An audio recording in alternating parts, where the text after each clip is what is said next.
Magandang umaga nga pala mga bata. Sa mga hindi ko pala nabigyan ng laruan dyan noong December 24, nandito po ulit ako sa bilihan ng laruan sa May Divisoria. Bibili po ulit ako ng laruan para po sa inyo sa mga nakafollow sa akin at sa nag-share ng video ko.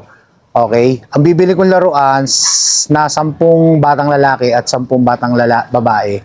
Sa mga lalaki, ito bibigay ko sa inyo. Ayan ha.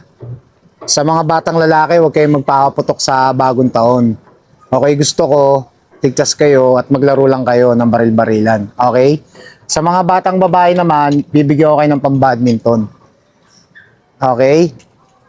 Sa mga batang babae, huwag di kayo magpakaputok ha. Sa loob lang kayo ng bahay. Maglaro lang kayo. Follow nyo ako, tapos share nyo yung video ko. Mamimili ulit ako sa inyo. 10 batang lalaki at 10 batang babae. Okay? Pamimigay ko to sa December 30, alas 10 ulit ng umaga. Kung hindi po sa Manila, sa Pasig ko po yung pamimigay. Okay? Magda-down muna ako dito para kukunin ko na lang to sa December 30. Okay, ma'am. Maraming salamat mga bata. Mag-iingat kayo lagi.